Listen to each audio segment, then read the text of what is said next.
Praise the Lord. ஆண்டவரு ரட்சகருமாகிய இயேசு கிறிஸ்துவின் நாமத்தில் உங்களுக்கு என் அன்பின் வாழ்த்துதல்கள். இந்த நாளிலும் இந்த வீடியோ வாயிலாக உங்களை சந்திப்பதில் மிகுந்த மகிழ்ச்சி அடைகிறேன். ஒரு நிமிடம் தலைகளை தாழ்த்தி ஜெபம் பண்ணி இந்த நாளின் வேத தியானத்துக்கு நேராக நம்ம கடந்து செல்லலாம். அன்பில் இயேசுப்பா, இந்த நாளில் உடைய பாதத்துல கடந்து வந்து உடைய வேதத்தின் மகத்துவங்களை கற்றுக்கொள்ள இந்த தேவன் எங்களுக்கு கிருபை தந்தீரே, அதற்காக உமக்கு நன்றி செலுத்துகிறோம். ஆண்டவரே, இந்த நாளிலும் நாங்கள் கற்றுக்கொள்கிற பாடங்கள் எங்களுக்கு பிரயோஜனமா இருக்க உதவி செய்யுங்க. நீங்க மகிமைப்படுங்க, உடைய நாம மாத்திரம் மகிமைப்பட்டுட்டும் நிறைய பொறுப்படுத்திக் கொள்ளுங்க. கிறிஸ்துவின் நாமத்தில் ஜெபங்களும் நல்ல பிதாவே, ஆமென். போன வாரத்திலும் நம்ம 1-2 அதிகாரங்களை பார்த்தோம். 8 தேசங்களுக்கு விரோதமான தீர்க்க தரிசனத்தை ஆமோஸ் சொல்லுகிறதே நம்ம பார்த்தோம்.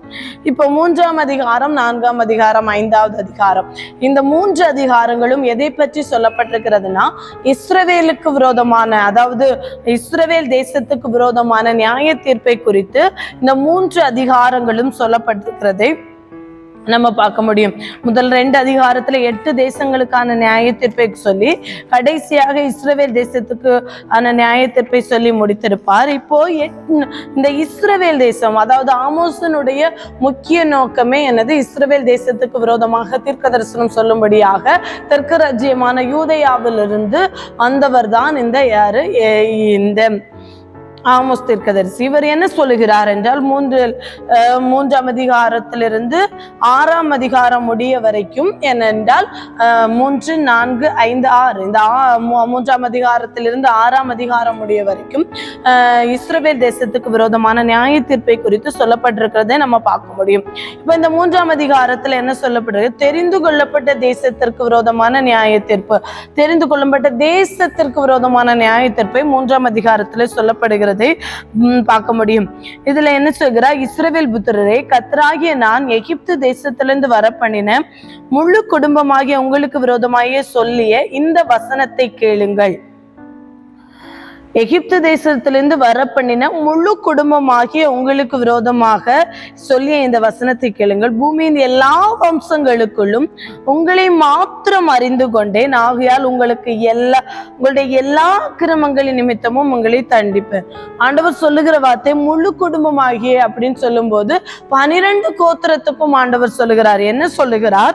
முழு குடும்பமாகிய உங்களுக்கு சொல்லுகிறார், பூமியின் எல்லா வம்சங்களுக்குள்ளும் உங்களை அறிந்து கொண்டேன். பூமியினுடைய எல்லா வம்சங்கள், எல்லா ஜாதிகளில் இருந்த போதிலும் ஒரு ஆபிரகாமை ஆண்டவர் தெரிந்து கொண்டார், ஈசாக்கை தெரிந்து கொண்டார், அப்புறம் யாக்கோபை தெரிந்து கொண்டார். யாக்கோபின் சந்ததியாகிய 12 சந்ததிகளையும் ஆண்டவர் தெரிந்து கொண்டு, அவர்களை தெரிந்து கொண்டதினால ஆண்டவர் சொல்லுகிறார், உங்களுடைய எல்லா அக்கிரமங்களும் உங்களை மாத்திரம் நான் அறிந்து கொண்டேன், அதனால உங்களுடைய எல்லா அக்கிரமங்களின் நிமித்தம் உங்களை தண்டிப்பேன். அடுத்து ஆண்டவர் சொல்லுகிறதை பாருங்கள். 2 பேர் ஒருமனப்பட்டிருந்தால் ஒழிய ஒருமித்து நடந்து போவார்களோ? 2 பேர் ஒருமனமாய் இருந்தா மட்டும்தான் என்ன செய்ய முடியும்? ஒருமித்து ஒரே இதா நடந்தது, ஜாலியா பேசி சிரிச்சு 2 பேரு கடந்து போனா 2 பேரும் ஒரே மனசுல இருக்கணும். ஒருத்தர் சோகமா இருக்கும் போது ஒருத்தர் சந்தோஷமா இருக்கிறாங்கன்னா அவங்க 2 பேரும் ஒரே ஈக்குவல்ல என்ன செய்ய முடியாது என்றால் நடந்து போக முடியாது. அதை தான் சொல்லுகிறார். தனக்கு இரை அகப்படாமல் இருக்க காட்டில் சிங்கம் கெர்ச்சிக்குமோ? இறை பிடியாமல் இருக்கும் போது பாலசிங்கம் தன் கெபிலிருந்து சத்தமிடுமோ? குருவிக்கு தரையிலே சுருக்கு போடாதிருந்தால் அது கண்ணியில் அகப்படுமோ? ஒன்றும் படாதிருக்கையில் கண்ணி தரையிலிருந்து எடுக்கப்படுமோ? ஊரில் எக்காலம் ஊதினால் ஜனங்கள் கலங்காதிருப்பார்களோ? கர்த்தருடைய செயல் இல்லாமல் ஊரில் தீங்கு உண்டாகும். ஆண்டவர் சொல்லுகிறார், இறை அகப்படாமல் இருக்க காட்டில் சிங்கம் கர்ச்சிக்குமோ? இறையை பார்த்ததும் அகப்பட்டதும் தங்கம் என்ன செய்யும்? ஒரு கர்ச்சனை கர்ச்சிக்கும்.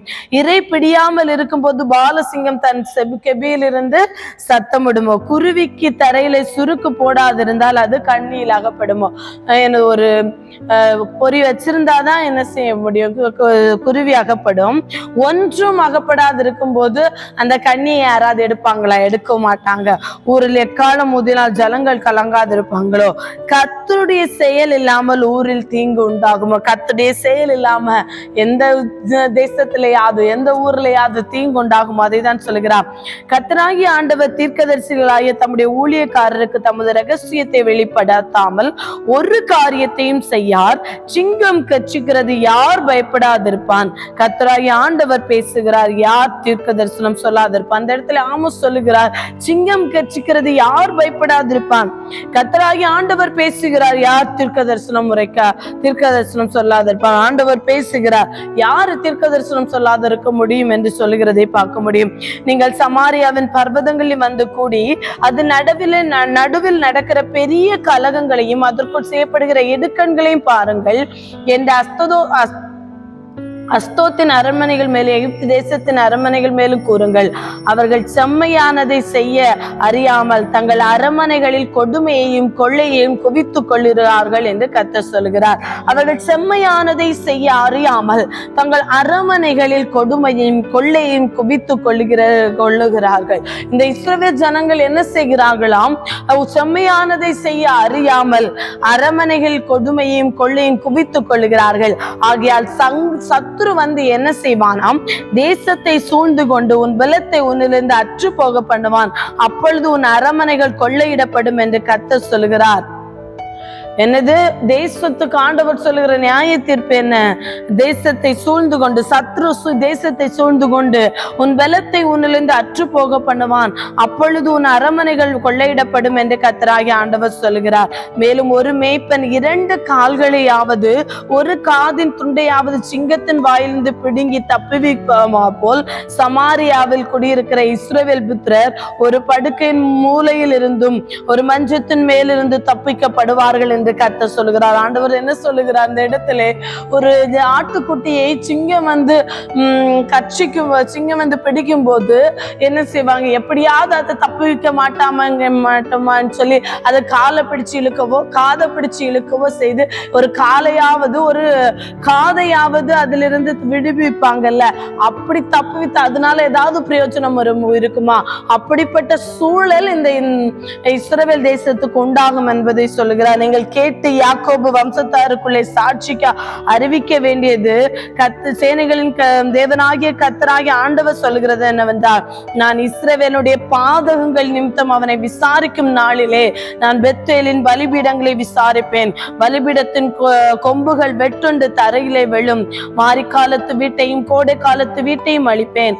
அப்பொழுது யானை தந்தத்தால் செய்யப்பட்ட வீடுகள் அழியும், பெரிய வீடுகளுக்கு முடிவு வரும் என்று கர்த்தர் சொல்கிறார். ஆண்டவர் என்ன செய்வாராம்? பெத்தேலின் பலிபீடத்தையும் விசாரிப்பாராம். பலிபீடத்தின் கொம்புகள் வெட்டுண்டு தலையிலே விழுமாம். பெத்தேலின் பலிபீடம் ஆண்டவருக்காய் செய்ய வேண்டிய பலிபீடம் விக்கிரகங்களுக்கு பலி செலுத்துகிற பலிபீடமாய் மாறி போனதினால் ஆண்டவர் அதையும் தண்டிப்பேன் என்று சொல்லுகிறார். மாறி காலத்து வீட்டையும் கோடை காலத்து வீட்டையும் அழிப்பேன். அப்பொழுது யானை தந்தத்தால் செய்யப்பட்ட வீடுகள் அழியும், பெரிய வீடுகளும் முடிவுக்கு வரும் என்று கர்த்தர் சொல்லுகிறதை நம்ம பார்க்க முடியும். 4வது அதிகாரம் மனம் திரும்பாத ஜனத்திற்கு விரோதமான ஆண்டுடைய நியாய தீர்ப்பை குறித்து சொல்லப்பட்டிருக்கிறதை பார்க்க முடியும். சமாரியாவின் மலைகளில் உள்ள பாசானின் மாடுகளே, நீங்கள் இந்த வார்த்தைகளை கேடுங்கள். தரித்திர ஒடுக்கி எளியவர்களை நொறுக்கி அவர்களுடைய எஜமான்களை நோக்கி நாங்கள் குடிக்கும்படிக்கு கொண்டு வாருங்கள் என்று சொல்லுகிறீர்கள். தரித்திரரையும் எளியவர்களையும் ஒடுக்கிறதுனால அந்த ஜனங்களுக்கு ஆண்டவர் சொல்லுகிறார், இதோ கர்த்தராகிய ஆண்டவர் உங்களை துறடுகளாலும் உங்களை பின் சந்ததியை மீன் பிடிக்கிற தூண்டில்களாலும் இழுத்து கொண்டு போகும் நாட்கள் வரும் என்று அவர் தம்முடைய பரிசுத்தத்தை கொண்டு ஆணையிட்டார். அப்பொழுது நீங்கள் ஒவ்வொருவரும் அரண்மனைக்கு சுமந்து கொண்டு போவதை எரிந்து விட்டு தனக்கு எதிரான திறப்புகளின் வழியாய் புறப்பட்டு போவீர்கள் என்று கர்த்தர் சொல்லுகிறார். ஒவ்வொருவனும் அரண்மனைக்கு சுமந்து கொண்டு போவதை எரிந்து விட்டு தனக்கு எதிரான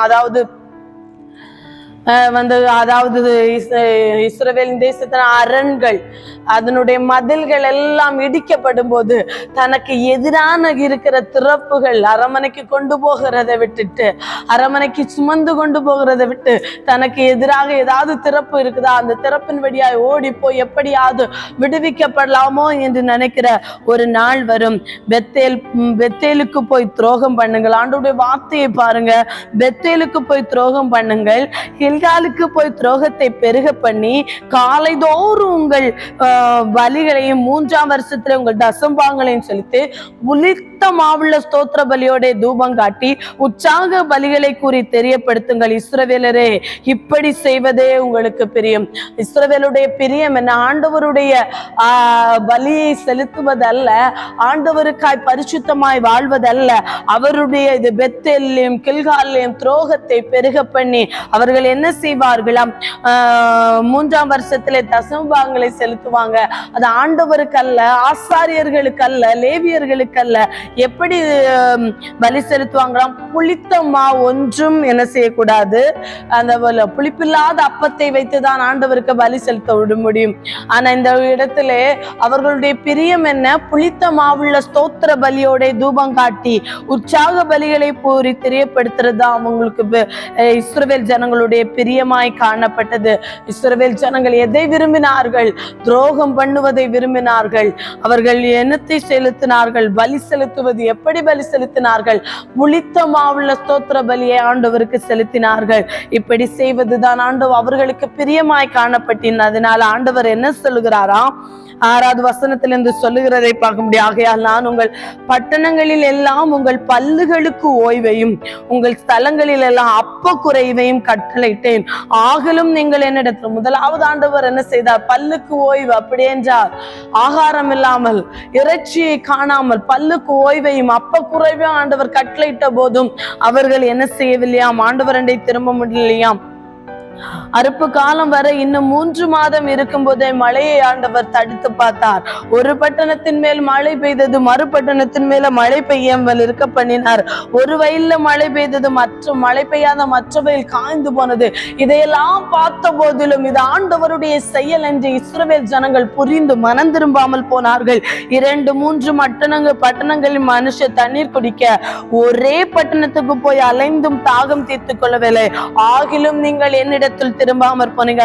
இதையெல்லாம் நான் உங்களுக்கு கட்டளையிட்டேன். நீங்க துரோகம் செய்வதை பிரியமாய் வைத்தீர்கள். புளிப்புள்ள ஸ்தோத்திர பலியான செலுத்துனீங்க.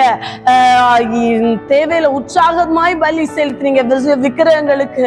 இதையெல்லாம் நீங்கள் உங்களுக்கு பிரியமாய் கொண்டபடியினால நான் உங்களுக்கு என்ன செய்தேன்? பல்லுக்கு ஓய்வை கட்டளையிட்டேன், ஆகார குறைவை கட்டளையிட்டேன், அப்ப குறைவை கட்டளையிட்டேன். மழை இல்லாமல் தடுத்து பார்த்தேன். ஒரு பட்டணத்துல மழை பெய்தது, மறு பட்டணத்துல மழை இல்ல. ஒரு வயல்ல மழை பெய்தது, மறு வயல் காய்ந்து போயிற்று. இப்படிப்பட்ட காரியத்தை எல்லாம் நீங்கள் பார்த்த போதிலும் ஆண்டவர் அன்றைக்கு திரும்பாம போனீங்க அப்படின்னு சொல்லி ஆண்டவர் திரும்ப என்ன செய்தாராம்? கருக்காயினாலும் விஷப்பனியினாலும் உங்களை தண்டித்தேன். உங்கள் சோலைகளிலும் திராட்சை தோட்டங்களில் அத்தி மரங்களிலும் ஒலிவ மரங்களும் மிகுதியானதை பச்சை புல்லு அரித்து போட்டது. ஆகிலும் என்னிடத்தில் திரும்பாமற் போனீங்கள் என்று கர்த்தர் சொல்லுகிறார். எகிப்திலே உண்டானதற்கு ஒத்த கொள்ளையை நோயை உங்களுக்குள்ள அனுப்பினேன். இதெல்லாம் ஆண்டவர் செய்த போதிலும் உங்கள் வாலிபரை பட்டயத்தால் கொற்றேன், உங்கள் குதிரைகளை அழித்து போட்டேன், உங்கள் பாளையங்களின் நாற்றத்தை உங்கள் நாசிகளிலும் ஏற பண்ணினேன். ஆகிலும் நீங்கள் என்னிடத்தில் திரும்பாமற் போனீர்கள். இதையெல்லாம் செய்த போதிலும் நீங்கள் என்னிடத்துல திரும்பாமற் போனீங்கள். சோதோமை குமாரவையும் தேவன் கவிழ்த்து போட்டது போல உங்களையும் கவிழ்த்து போட்டேன். நீங்கள் அக்கினின்று பறிக்கப்பட்ட கொள்ளியை போல் இருந்தீர்கள். ஆகிலும் நீங்கள் என்னிடத்தில் திரும்பாமற் போனீங்கள். ஆகையால் இஸ்ரவேலே, இந்த பிரகாரமாக உனக்கு செய்வேன். இஸ்ரவேலே, நான் இப்படி உனக்கு செய்ய போகிறபடினால் உன் தேவனை சந்திக்க ஆயுதப்படு. அவர் பர்வதங்களை உருவாக்கினவரும் காற்றை சிருஷ்டித்தவரும் மனுஷனுடைய நினைவுகள் இன்னதென்று அவனுக்கு வெளிப்படுத்துகிறவரும் விடியற் காலத்தை அந்தகாரமாக்குகிறவரும் பூமியினுடைய உயர்ந்த ஸ்தலங்களில் மேல் உலாவுரமாயிருக்கிறவர் சேனைகளின் தேவனாகிய கர்த்தர் என்பது அவருடைய நாமம். சேனைகளின் தேவனாகிய கர்த்தர் என்பது அவருடைய நாமம். அந்த நாமம் தரித்தவர் என்ன செய்தாராம்? அவர்தான் பர்வதங்களை உருவாக்கினவர், காற்றை சிருஷ்டித்தவர், மனுஷனுடைய நினைவுகள் இன்னதென்று அவனுக்கு வெளிப்படுத்துகிறவர், விடியற் காலத்தை அந்தகாரமாக்குகிறவர், பூமியினுடைய உயர்ந்த ஸ்தலங்களின் மேல் உலாகுகிறவருமாயிருக்கிறார். அப்படிப்பட்ட தேவனை ஆராதிக்கிற இஸ்ரவேல் ஜனங்கள் ஆண்டவரண்டை திரும்பாதபடிக்கு எளியவனை ஒடுக்கினார்கள். என்ன செய்தார்கள்? முதலாவதே சொல்ல, எளியவர்களை நொறுக்கி அவருடைய எஜமான்களை நோக்கி நாங்கள் குடியிருக்கும்படி தரித்திரரை ஒடுக்கி எளியவர்களை நொறுக்கி போட்டார்கள். எவ்வளவோ ஆண்டவர் அவர்களுக்கு மனம் திரும்ப வாய்ப்பை கொடுத்த போதிலும் அவர்கள் வாய்ப்புக்கு அதற்கு திரும்பாதபடினால ஆண்டவர் அந்த இஸ்ரவேல் ஜனங்களை நியாயம் தீர்ப்பேன், சேனைகளுடைய கர்த்தர் என்பது அவருடைய நாமம். அந்த நாமம் தரித்த அந்த தேவன் எதை உண்டாக்குனாராம்? பர்வதங்களை உருவாக்கினவர், காற்றை சிருஷ்டித்தவர், மனுஷனுடைய நினைவுகள் இன்னதென்று அவனுக்கு வெளிப்படுத்துகிறவர், விடிய காலத்தை அந்தகாரமாக்குகிறவர், பூமியினுடைய உயர்ந்த ஸ்தானங்களின் மேல் உலாவுகிற அந்த தேவன் இஸ்ரவேல் ஜனங்களை நியாயம் தீர்ப்பேன் என்று ஆண்டவர் சொல்லுகிறதை பார்க்க முடியும். அடுத்ததாக அநீதியின் கூட்டத்திற்கான நியாய தீர்ப்பு 5ஆம் அதிகாரம் 1-17 வரை உள்ள வசனங்களே அநீதி இழைத்த இஸ்ரவேல் ஜனத்துக்கு விரோதமான நியாய தீர்ப்பை குறித்து அந்த இடத்திலே சொல்லப்பட்டிருக்கிறதை பார்க்க முடியும். இஸ்ரவேல் என்னும் கன்னிகை விழுந்தாள், அவள் இனி ஒருபோதும் எழுந்திருக்க மாட்டாள், தன் தேசத்திலே விழுந்து கெடுகிறாள், அவளை எடுப்பாரில்லை. நகரத்திலிருந்து புறப்பட்ட 1000 பேரிலும் 100 பேரும் 100 பேரில் 10 பேரும் இஸ்ரவேல் வம்சத்தாருக்கு மீந்திருப்பார்கள் என்று கர்த்தர் சொல்கிறார். இஸ்ரவேல் என்னும் கன்னிகை விழுந்தாள், அவள் இனி ஒருபோதும் எழுந்திருக்க மாட்டாள், தன் தேசத்தில் விழுந்து கிடக்கிறார், அவளை எடுப்பாரில்லை அப்படின்னு சொல்லி ஆண்டவர் சொல்லுகிறதை பார்க்க முடியும். நகரத்திலிருந்து புறப்பட்ட 1000 பேர் புறப்பட்டா 100 பேர் தான் மீந்திருப்பாங்க, 100 பேர் புறப்பட்ட 10 பேர் தான் மீந்திருப்பார்கள். அப்படிப்பட்ட காரியத்தை இஸ்ரவேலை செய்வேன். ஏன் ஆண்டவர் சொல்லுகிறார்? என்னை தேடுங்கள் அப்பொழுது பிழைப்பீங்கள். ஆண்டவரை தேடும்படியான ஒரு வாய்ப்பை கூட இஸ்ரவேல் சந்ததிக்கு ஆண்டவர் கொடுக்கிறார். பெத்தேலை தேடாதீங்கள், கில்காலில் சேராதீங்கள், பெயர்சபாவுக்கு போகாதீங்கள், ஏனென்றால் கில்கால் சிறையிருப்பாகவும் பெத்தேல் பாழான ஸ்தலமாகவும் போகும். கர்த்தரை தேடுங்கள் அப்பொழுது பிழைப்பீர்கள், இல்லாவிட்டால் பெத்தேலில் இருக்கிற ஒருவராலும் அவிக்கப்படாத அக்கினி யோசேப்பின் வீட்டில் பற்றி அதை பட்சிக்கும். என்ன நடக்குமாம்? ஆண்டவர் சொல்லுகிறார், பெத்தேலை தேடாதீங்கள், கில்காலில் சேராதீங்கள், பெயர்சபாவுக்கு போகாதீங்கள், அதையெல்லாம் தேடாதீங்க. என்ன தேடுங்க? ஏன்னா பெத்தேல் சிறையிருப்பா மாறும், கில்கால் சிறையிருப்பாக மாறும், பெத்தேல் பாழான ஸ்தலமாக போகும். கர்த்தரை தேடுங்க, என்ன தேடுங்க, அப்பொழுது பிழைப்பீங்க. இல்லைன்னா பெத்தேலில் இருக்கிற ஒருத்தரால் அணைக்க முடியாத ஒரு அக்கினி எதை பிடிக்குமா? யோசேப்பின் வீட்டை பற்றி பிடிக்கும். நியாயத்தை எட்டியாக மாற்றி நீதியை தரையிலே விழப்பண்ணுகிறவர்களே அவரை தேடுங்கள். நியாயத்தை எட்டியாக மாற்றி நீதியை புரட்டுகிற ஜனத்தை பார்த்து, இஸ்ரவேல் தேசத்தை பார்த்து இந்த ஆமோஸ் சொல்லுகிற வார்த்தை என்னன்னா, நியாயத்தை எட்டியாக மாற்றி நீதியை தரையிலே விழப்பண்ணுகிற ஜனமே நீ கர்த்தரை தேடு அப்படின்னு சொல்லி இந்த இஸ்ரவேல் ஜனத்திற்கு இந்த ஆமோஸ் தீர்க்கதரிசனம் உரைக்கிறதை பார்க்க முடியும். 8வது வசனத்திலே ஆண்டவரை பற்றின ஒரு காரியத்தை அந்த இடத்துல சொல்ல இருக்கிறதை பார்க்க முடியும். அவர் அருமீனையும் மிருக சீரிஷத்தையும் உருவாக்கினவர்.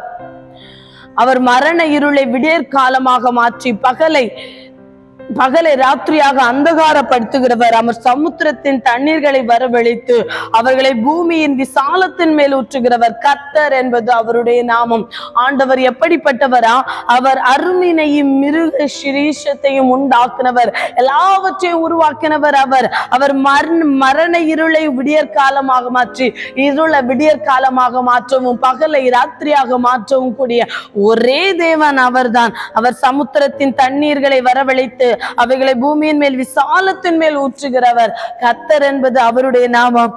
அவர் என்ன செய்கிறார்? அவர் எப்படிப்பட்ட காரியத்தை இஸ்ரவேல் ஜனங்களுக்கு செய்வாராம்? 10வது வசனத்திலே ஒலிமுக வாசல்லை கடிந்து கொள்ளுகிறவனை அவர்கள் பகைத்து, அதாவது இஸ்ரவேல் ஜனங்கள் என்னென்ன செய்தார்களாம்? ஒலிமுக வாசல்ல கடிந்து கொள்ளுகிறவனை, பாவம் செய்கிறவனை கடிந்து கொள்ளுகிற ஒரு ஒருத்தர் இருப்பாங்களே, அவர்களை இவங்க என்ன செய்தாங்களாம்? பகைத்தாங்களாம். யதார்த்தமாய் பேசுகிறவனை, உண்மையாய் பேசுகிறவனை வெறுத்தார்களாம். தரித்திரனை மிதித்து அவன் கையிலே தானியத்தை சுமையாய் வாங்குகிறபடியால் நீங்கள் பொழிந்த கற்களால் வீடுகளை கட்டினீர்கள், ஆகையால் அவைகளில் நீங்கள் குடியிருப்பதும் இல்லை. இன்பமான திராட்சை தோட்டங்களை நாட்டினீர்கள், ஆனாலும் அவைகளின் ரசத்தை நீங்கள் குடிப்பதும் இல்லை. உண்மையாய் உழைத்து அதாவது ஆண்டவர் சொல்லுகிறார், கர்த்தரின் ஆசீர்வாதமே ஐஸ்வர்யத்தை தரும், அதனோட அவர் வேதனையை கூட்டார். ஆண்டவர் கொடுக்கிற ஆசீர்வாதத்துல எந்த வேதனையும் இருக்காது. நம்ம கையினால கஷ்டப்பட்டு உண்டாகி பிரயாசம் எடுத்து அதனால வருகிற வருமானத்துல நம்ம சாப்பிடும் போது, நம்ம வீடுகளை கட்டும் போது அதுல என்ன இருக்கும்? திருப்தி இருக்கும், சந்தோஷம் இருக்கும், சமாதானம் இருக்கும். மற்றவர்களை என்ன செய்தார்களாம்? தரித்திரரை மிதித்து அவன் கையில தானியத்தை சுமை சுமையாய் வாங்குறபடியால் நீங்க பொழிந்த கற்களால் வீடுகளை கட்டினீர்கள், ஆனாலும் அவைகளில் நீங்கள் குடியிருப்பதும் இல்லை. இன்பமான திராட்சை தோட்டங்களை நாட்டினார்கள், ஆனாலும் அவைகளின் ரசத்தை நீங்கள் குடிப்பதும் இல்லை. உண்மை என்னவென்றால், அதாவது மற்றவர்கள் கஷ்டப்பட்ட காசு, ஒருத்தட்ட நம்ம கடன் வாங்கி இருந்தாலும் சரி, நமக்கு கிருபையாய் சில பேர் சில நேரங்கள்ல நமக்கு உதவி செய்திருப்பாங்க. அவங்க உதவி செய்த போது அதை சந்தோஷமா ஏற்றுக்கொண்டு அடுத்த நேரத்துல அவர்களை உதாசீனப்படுத்தக்கூடாது. யாரிடத்திலிருந்து நம்ம கடன் வாங்கினாலும் அதை கொடுக்க முயற்சி செய்யணும். நம்ம எவ்வளவு கடன் கொடுக்க முடியுமோ அவ்வளவுக்கு நம்ம வாங்கணும். நாம வாங்கி நம்ம திருப்தி ஆகி கொண்டு மற்றவர்களை உதாசீனப்படுத்துகிற செயல் செய்யவே கூடாது. நம்முடைய கையின் பிரயாசத்தை, நம்ம கஷ்டப்படுகிற பிரயாசத்தை ஆண்டவர் ஆசீர்வதித்து அதனால நம்மை ஆசீர்வாதமாக்கி உயர்ந்த இடத்துல இருக்க பண்ணுவார். மற்றவர்களுடைய ஆசீர்வாதத்தை திருடி நம்ம செய்தோன்றால் அதுதான் ஆண்டவர் இந்த இடத்துல சொல்லுகிறார், அவைகளில் நீங்கள் குடியிருப்பதும் இல்லை, அந்த திராட்சை ரசத்தை நீங்கள் குடிப்பதும் இல்லை. உங்கள் மீறுதல்கள் மிகுதி என்றும் உங்கள் பாவங்கள் பலத்ததென்றும் அறிவேன். நீதிவானை ஒடுக்கி பரிதானம் வாங்கி ஒலிமுக வாசலில் ஏழைகளின் நியாயத்தை புரட்டுகிறீர்கள். ஆகையால் புத்திமான் அந்த காலத்தில் மௌனமாய் இருக்க வேண்டும். அந்த காலம் தீமையான காலம்.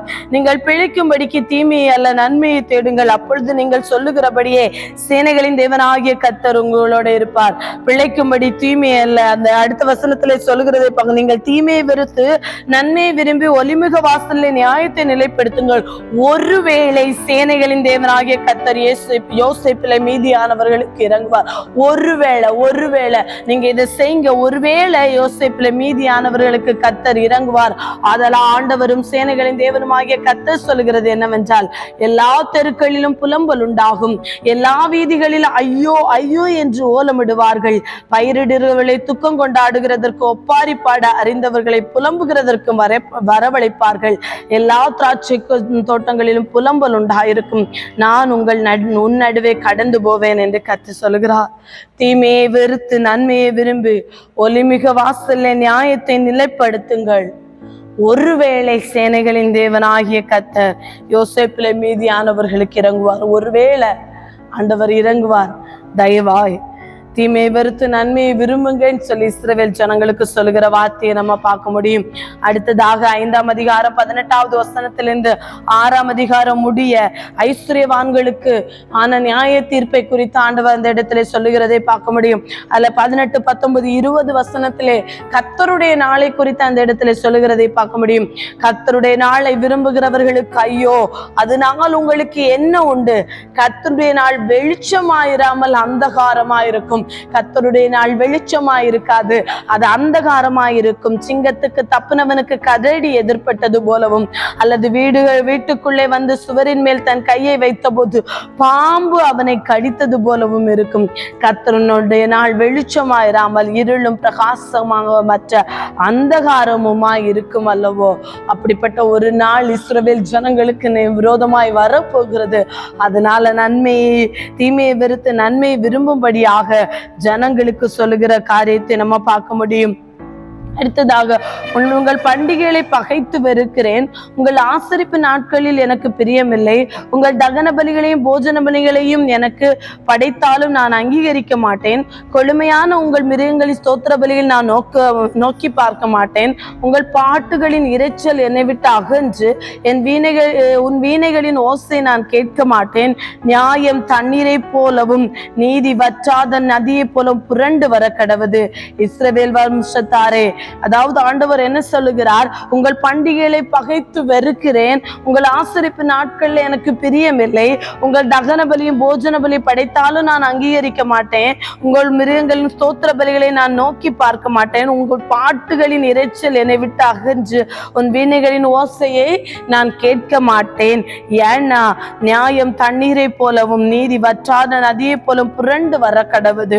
இஸ்ரவேல் வம்சத்தாரே, ஆண்டவர் சொல்லுகிறதை பாருங்க, நீங்கள் வனாந்தரத்துல இருந்து 40 வருஷம் வரையிலும் பலிகளையும் காணிக்க எனக்கு செலுத்தினீர்களோ, நீங்கள் உங்களுக்கு உண்டான மோளோகுடைய கூட்டத்தாயும் உங்கள் தேவர்களின் நட்சத்திர ராசியா உங்கள் சொரூபங்களின் சப்பரத்தையும் சுமந்து கொண்டு வந்தீர்களே, ஆகையால் உங்களை தமஸ்குவுக்கு அப்பாலவே குடி ஓட்டுவேன் என்று சேனைகளின் தேவன் என்னும் நாமம் உள்ள கர்த்தர் சொல்லுகிறார். 6வது வசனத்திலே சொல்லுகிறார், சியோனிலே நிர்விஷமாரமாய் இருக்கிறவர்களும் சமாரியாவின் பர்வதத்தை நம்பிக்கொண்டிருக்கிறவர்களும் ஜாதிகளின் தலைமை எனப்பட்ட இஸ்ரவேலின் வம்சத்தாரை தேடுகிறவர்களுமாய் உங்களுக்கு ஐயோ, நீங்கள் கல்னே மட்டும் சென்று அவ்விடத்திலே இருந்து ஆமாத் எனும் பெரிய பட்டணத்துக்கு போய் பெரிஸ்துடைய பட்டணத்துக்கு இறங்கி அவைகளை இந்த ராஜாக்களை பார்க்கலும் நல்லவைகளோ என்றும் அவைகளின் எல்லைகளை உங்கள் எல்லைகளை பார்க்கலும் விஸ்தாரமானவைகளோ என்று பாருங்கள்.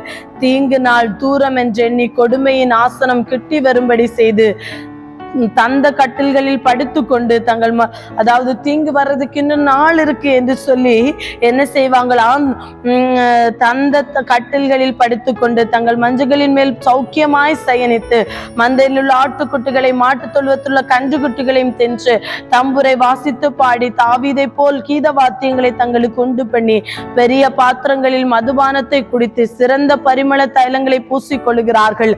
ஆனாலும் யோசேப்புக்கு நேரிட்ட ஆபத்துக்கு கவலைப்படாமல் போகிறார்கள். ஆகையால் அதாவது இந்த ஐஸ்வர்யவான்களை குறித்து இந்த இடத்திலே சொல்லுகிறது இருக்கிறார் 4, 5, 6 வசனத்திலே. அதனால ஆண்டவர் என்ன சொல்லுகிறாரா, ஆகையால் அவர்கள் சிறையிருப்புக்கு போகிறவர்களின் முன்னணியிலே போவார்கள், முன்னணியில முதல் முறையான சிறையிருப்பிலே அவர்கள் போவார்கள். இப்படியே செல்வமாய் சயனித்தவர்களின் விருந்து கொண்டாடாமல் நின்று போகும். நான் யாக்கோபுடைய மேன்மையை வெறுத்து அவனுடைய அரமனைகளை பகைக்கிறேன், நான் நகரத்தையும் அது நிறைவையும் ஒப்பு கொடுத்து விடுவேன் என்று கர்த்தராகிய ஆண்டவர் தம்முடைய ஜீவனை கொண்டு ஆணையிட்டார் என்பதை சேனைகளின் தேவனாகிய கர்த்தர் சொல்லுகிறார். ஒரு வீட்டிலே 10 பேர் மீதியா இருந்தாலும் அவர்கள் செத்து போவார்கள். அவர்களுடைய இனத்தானும் பிரேதத்தை தைக்கிறவனாவது எலும்புகளை வீட்டிலிருந்து வெளியே கொண்டு போகும்படிக்கு அவைகளை எடுத்துக்கொண்டு வீட்டின் உட்புறத்துல இறங்குவனை நோக்கி உன்னிடத்தில் இன்னும் யாராயினும் உண்டோ என்று கேட்பான். அவன் இல்லை என்பான். அப்பொழுது இவன், நீ மௌனமாயிரு, கர்த்தருடைய நாமத்தை சொல்லலாகாது என்பான். அதாவது கர்த்தருடைய நாமத்தை சொல்லக்கூட ஒருவரும் இல்லாத ஒரு சூழல் உண்டாகும். இதோ கர்த்தர் கட்டளையிட்டு இருக்கிறார். பெரிய வீட்டை திறப்புகள் உண்டாகும், சிறிய வீட்டை வெடிப்புகள் உண்டாகவும் அடிப்பார். கண்மலையின் மேல் குதிரைகள் ஓடுமோ, அங்கே ஒருவன் மாடுகளால் உழுவானோ, நியாயத்தை நஞ்சாகவும் நீதியின் கனியை எட்டியாகவும் மாற்றினீர்களே. என்ன செய்தார்களாம்? நியாயத்தை நஞ்சாகவும் நீதியின் கனியை எட்டியாகவும் மாற்றினீர்களே. நாங்கள் எங்கள் பலத்தினாலே எங்களுக்கு கொம்புகளை உண்டாக்கவில்லையோ என்று சொல்லி வீண் காரியத்தில் மகிழுகிறீர்களே. இஸ்ரவேல் வம்சத்தாரே, இதோ நான் ஒரு ஜாதி உங்களுக்கு விரோதமாக எழுப்புவேன். அவர்கள் ஆமாத்துக்குள் பிரவேசிக்கிற வழி தொடங்கி சமனான நாட்டின் 6 மட்டமாக உங்களை ஒடுக்குவார்கள். நீங்கள் சேனைகளின் தேவனாகிய கர்த்தர் சொல்லுகிறார். அவனுடைய வார்த்தை என்ன? ஐஸ்வர்யமாய் சாப்பிட்டு சம்பூர்ணமாய் சாப்பிட்டு திருப்தியாயிருந்த இதை பார்த்து இஸ்ரவேல் வம்சத்தாரே, இதோ நான் ஒரு ஜாதியை உங்களுக்கு விரோதமாக எழுப்புவேன். அவர்கள் ஆமாத்துக்குள் பிரவேசிக்கிற வழி தொடங்கி சமனான நாட்டின் 6 மட்டாக உங்களை ஒடுக்குவார்கள் என்று சேனைகளின் தேவனாகிய கர்த்தர் சொல்லுகிறார். ஒரு ஜாதி, பலத்த ஜாதி உண்டாகும். நீதியை புரட்டி நியாயத்தை ஒடுக்கின ஜனங்களுக்கு ஆண்டவர் சொல்லுகிற வார்த்தை. இஸ்ரவேல் வம்சத்தாருக்கு ஆண்டவர் நியாய தீர்ப்பை கட்டளையிட்டு இருக்கிறார். ஒரு மகா பெரிய நியாய தீர்ப்பு தீங்கு வருவதற்கு முன்பாக ஆண்டவரண்டை திரும்பும்படியாக ஒருவேளை நன்மையை விரும்பி தீமையை வெறுத்தால் ஒருவேளை கர்த்தர் இறங்குவார் என்று இஸ்ரவேல் வம்சத்தாருக்கு ஆமோஸ் தீர்க்க தரிசனம் உரைக்கிறார். இன்னைக்கு நம்மை பார்த்தோம். தேசம் முழுவதும் பாழாய்ப்பு கொண்டிருக்கிற இந்த நாளிலே ஆண்டவர் அன்றைக்கு திரும்ப கர்த்தர் நமக்கு கிருபை தருவாராக. ஒரு நிமிடம் தலைகளை தாழ்த்தி ஜெபம் பண்ணலாம். அன்புள்ள இயேசப்பா, இந்த நாளில் உம்முடைய பாதத்துல கடந்து வந்து உம்முடைய வேதத்தின் மகத்துவங்களை கற்றுக்கொள்ள உதவி செய்தீரே, அதற்காக நன்றி ஆண்டவரே. அப்பா, இஸ்ரவேல் ஜனத்துக்கு ஏற்பட்ட தீங்கு எங்களுடைய வாழ்க்கையில வராதபடி நன்மையை விரும்பி தீமையை வெறுத்து மண்டைக்கு திரும்ப எங்களுக்கு கிருபைதாங்க. நீங்க மாத்திரம் மகிமைப்படுங்க. மீட்பர் இயேசு கிறிஸ்துவின் நாமத்தில் ஜெபங்களும் நல்ல பிதாவே, ஆமென். தேங்க்யூ.